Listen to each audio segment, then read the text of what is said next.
Infertility is the inability to conceive a child after at least 1 year of trying.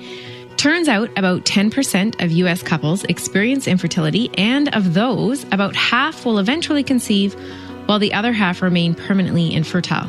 That's actually a really high number. Like 1 in 10 couples struggle with this issue, and 1 in 20 permanently face it. The Marriage Podcast for Smart People is designed to help busy couples like yourselves move away from conflict and unhappiness to build a marriage you'll love today and treasure for a lifetime. This podcast is made possible by listeners like you. Learn how you can help save marriages, prevent divorces, and keep families intact by going to oyf.support. Once again, that website is oyf.support. And now, here are your hosts, Caleb and Valinda Simone Gandel from Only You Forever. Welcome to the Marriage Podcast for Smart People. If you want to build a thriving, passionate marriage, we've got the research, the truth, and the answers you're looking for. We have a comforting episode for you this week, not because we have the solution to infertility, but because we can show you how to positively handle this very difficult and sensitive issue. This is episode number 201, and today we're going to be talking about infertility and its impact on marriage. Hey there, before we get started, if you missed last week's episode, we discussed how working from home impacts marriage. That's worth going back and checking out if you're in that situation. Also, make sure you do hit that subscribe button so you don't miss any upcoming shows from us. Because we now have 200 shows back there. If you're struggling with your marriage, we offer sound research-based advice, and most of all, we offer hope. So let's get into the topic of infertility. Yeah, so I thought we should begin, Verlinda, by normalizing some of the strain that infertility puts on marriage. Okay. One is just around the area of meaning. Many couples see having children as a natural part of marriage. And when you're unexpectedly unable to do so, that can affect your sense of meaning and purpose in life. Like you've always thought you're going to get married and be a mom or... Yeah, right. Okay. Exactly. Okay. And expectations is another major issue. Much of society sees children as having the norm for couples, so being unable to may lead to disapproval from family and friends. What was funny there? It sees children as having the norm? Sees having children. As the norm. As the norm. Okay. Yes. Well, you want to finish that sentence because I didn't listen to anything else you said. Okay. Let's start over. Okay. Similarly, much of society sees having children as the norm. Isn't that what I said? No, you said sees children as having the norm. Oh, not many children have the norm. Not our children. So when that can't happen, there may actually be disapproval from family and friends. Really? And high levels of pressure to conceive. 83% of couples feel some form of pressure to conceive, most commonly from their spouse or parents or from friends or other family members. I think I just lit my wife up. So why don't you cut loose on those friends and family members? No, what I'm saying is like, do you think family and friends would actually put this pressure on? Or do you think like you look around and everybody else is having kids and so you feel like... We thought we'd have some grandbabies by now. Okay, well, parents, I guess, are a little bit different. Yeah. For sure. Yeah, okay. Don't you think it's time you guys had some kids? That could come from... Right. When are you guys having kids? Yep. Okay. But they might not be saying that as disapproval or pressure. It might just be conversation. Yeah, but I it's think communicating expectations. I'm not saying every person who says that is communicating disapproval, but there are some people that do communicate disapproval. Okay. You guys need to get at it. Like, take life seriously. Settle down. Have some kids. Grow up. Yeah. Okay. Now, and maybe meanwhile, that couple's engaged in all their kind of fun activities because it's how they're coping with their infertility. Mm-hmm. So let this just kind of be a warning to the rest of us before we start making those smart comments at church or family gatherings. Like, just think about other possibilities as to why there aren't any kids showing up on the scene. Yes. Blame and guilt. So the spouse who's experiencing the infertility problems may feel high levels of guilt and shame at the distress that they're causing their spouse. Oh. And then there can be physical challenges. Taking treatment for infertility can be physically demanding. It can lead to sexual performance problems, which we'll talk about briefly in a moment. And then there's financial. Okay, hang on. Taking treatment can lead to sexual performance problems or just the infertility itself? Well, the treatment can be physically demanding, but because you're now sort of in this mechanical process, you know, by implication, there can be sexual performance problems. Okay. Because maybe it's feeling mechanical, right?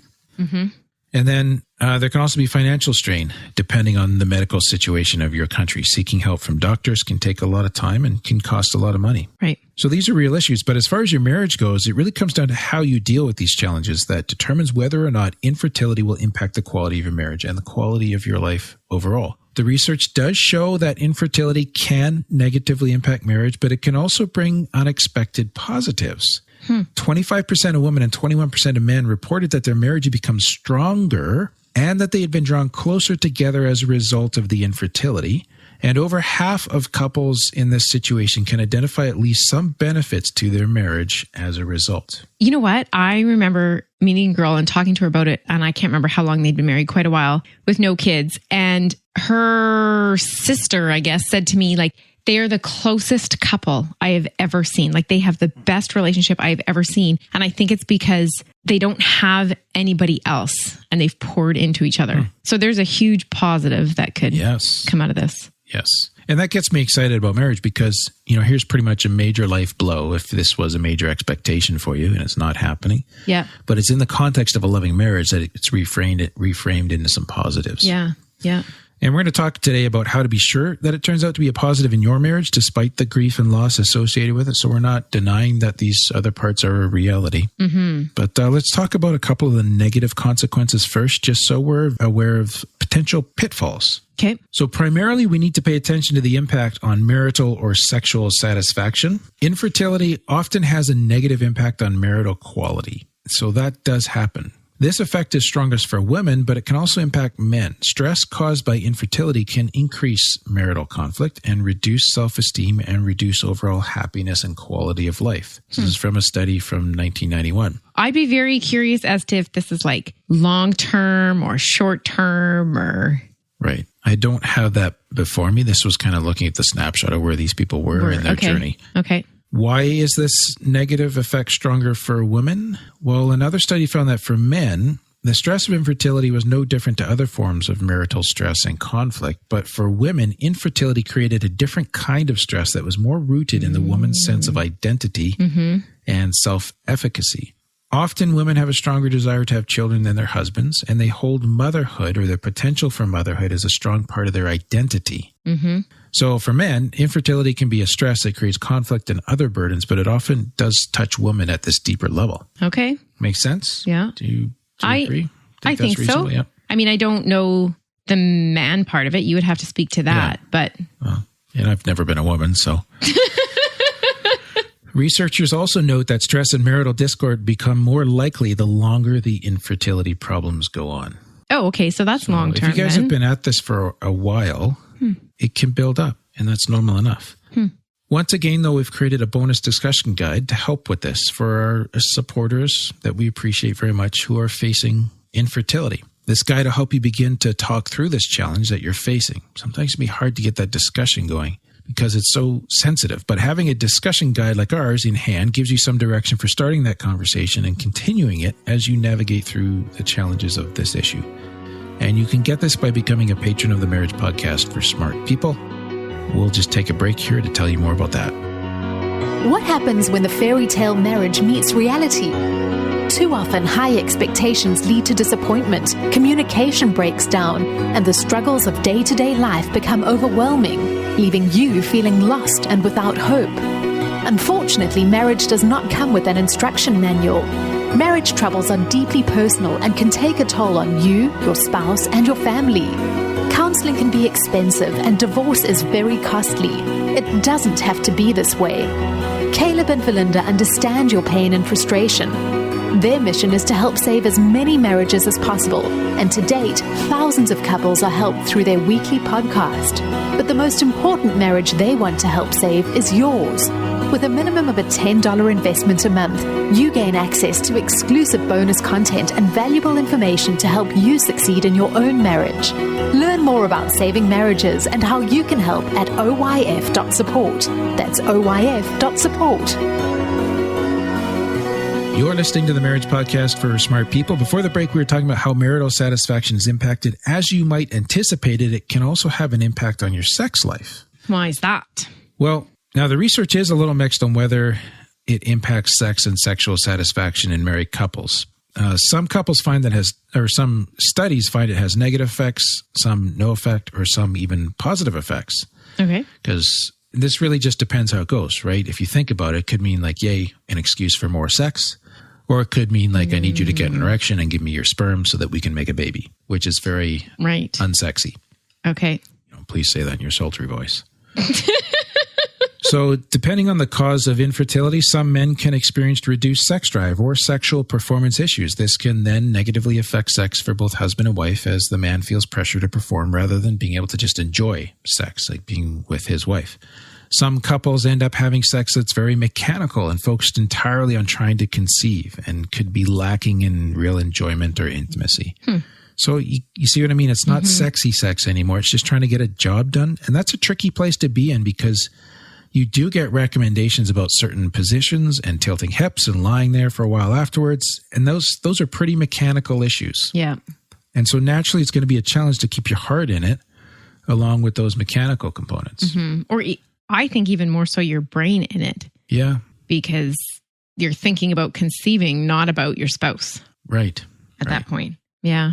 Other studies, though, found no effect of infertility on sexual satisfaction. Others reported that increases in sexual frequency doing to try to conceive could actually increase the satisfaction, which is what we guessed at earlier. Okay. And we do have these studies cited in our show notes for this episode if you want to dig into this further. But overall, this suggests that while there may be some practical issues caused by infertility, probably the most important factor is your attitude towards sex and how you approach it. Okay. Makes sense? Yeah. I mean, it seems like we go back to this on so many issues that we talk about. It's your attitude? Is that it's your attitude, it's how you talk about it, it's what you make of it. As a couple. As a couple. Some people it could be, tragic, and other people they can turn it around and make it a positive thing. Right. True. But when you're in it, it's hard. Yeah. To take that step back. So let's talk more about how to turn infidelity into a positive for your marriage. Okie dokie. And again, we're not denying the grief and loss, right? So we're not the Pollyanna people. In our show, we always try to talk about the realities of what folks are facing, but we want to try to help you as well. So think about how you approach the subject of infidelity, because the way couples talk to each other about infidelity. Oh my goodness, that is so the wrong word. Infertility. Yes, that's the wrong word. Wow. That's what we're talking about. So let's try that again for Linda. Think about how you approach the subject of infertility. The way couples talk to each other about the issue does have a big impact on their marital intimacy and satisfaction. Now, on average, again, remember, women have a desire to have a baby more strongly than their husbands and are more actively involved in trying to overcome infertility, generally speaking. Okay. The more a husband desires to have a baby, is involved in trying to solve the infertility issue, and is willing to talk about trying to have a baby, the more supported his wife feels. Okay. So as a husband, if you're willing to talk and act in this way, your wife is more likely to report feeling that intimacy has increased as a result of the infertility problems. This makes sense. We're talking about the issues that we're facing at a heart level. And supporting each other. On the same page. Acknowledging the impact. Okay. Now, in behind this, you're likely to be challenged with some shame. Maybe the I can't perform for men, or I can't provide for women. It's okay to acknowledge that shame. It's a delicate one to handle because there's some truth about the inability to provide something that you want to provide if it does come down to that kind of an issue. But then there's the need to remember that while having children is a huge thing for many, and for you guys, we're actually defined as persons by far more than just our reproductive capability. This is not all of who you are. There's your self-worth is not based on your reproduction. Is that what you mean? Yeah. Easier said than believed, though, right? Yeah. But there are more parts to us than just our reproductive capability. And so we may need to reaffirm or remind ourselves or our spouse of those other parts that are so much appreciated. Just to say, hey, I know this is big, but it's not all of who you are. Right. Right. You're still a beautiful person. You have these traits, qualities. You bring all these other things to our marriage, to our lives, right? Talking about infertility, obviously, is going to be a major help in this as well. this was highlighted in the story you mentioned. It creates an issue in the couple's lives, which forces them to talk about important issues like their stress levels, their emotional state, their long-term desires for life and marriage. Mm-hmm. And so it can increase intimacy by increasing your ability to talk about important issues because you have to. Right. And becoming more comfortable with the emotional disclosure because you're having to do that. And that's a tangible benefit and one way that this challenge can have some redemptive positives linked with it. Mm-hmm. I think this would be really hard to hear. Like, you don't want a because you want both. You just want a baby. No, you want both. Yeah. Like, you know what? Like, we can have these conversations and have this disclosure and talk about all these important issues with a baby. Like, I think it'd be hard to think of the either or. It is. Yeah. And yet the hardest part of suffering is for it to be meaningless. So if you can say, well, it's helped us in these other ways. If you can when couples find some meaning. Yeah, can begin to acknowledge that, then how would I put that? Like I'm just thinking of Viktor Frankl and the meaning of life. Like when there was so if I remember his story correctly, he was the guy who went through the Nazi concentration camps. And basically his difference between the people that made it through that experience with I forget how he phrased it, but the ones that survived well versus the ones that did not survive or did not survive well was often come down to their ability to make meaning, to find purpose. So that's what we're trying to just help folks with here. Okay. Now, because talking about it matters, we got to talk about communication styles for a moment. So different communication styles have come out in the research around infertility issues, linking either to high or to low marital satisfaction. So the styles linked to low satisfaction included secrecy, which is keeping the infertility a secret from other people. If you don't have anybody in your support network to talk to this about, talk to about this. Avoidant, throwing yourself into work or other pursuits to avoid facing the issue. Or being passive, hoping the issue will get better on its own, not engaging with any treatment or not talking to your spouse about it. Okay. So those were linked to lower satisfaction. Okay. On the other hand, styles associated with increasing marital satisfaction in the middle of this challenge were 1, active confronting, which is talking about the issue, the treatment process, how it makes you feel, engaging with others, talking and asking for help from people outside your marriage. Okay. 2, emotional support. Similar to in any married couple or situation, levels of emotional support provided by your spouse were linked to higher satisfaction or higher levels of support. And 3, as I was just trying to say, meaning-based coping, trying to see positives in the situation and talking about finding meaning in other goals in life or even making meaning of this situation. Those are styles of communication that are associated with increased marital satisfaction in the middle of this issue. Okay. So we've been pretty real with you today because we fell into that infertility definition ourselves for a while too. It took us a while to make our first baby, and we're so thankful for 3 girls right now. So I guess we're in that 50% that eventually conceived, but it was a long enough road and long enough in coming that a lot of what we talked about today on the challenging side was pretty real for us at a point in our lives too. Yeah.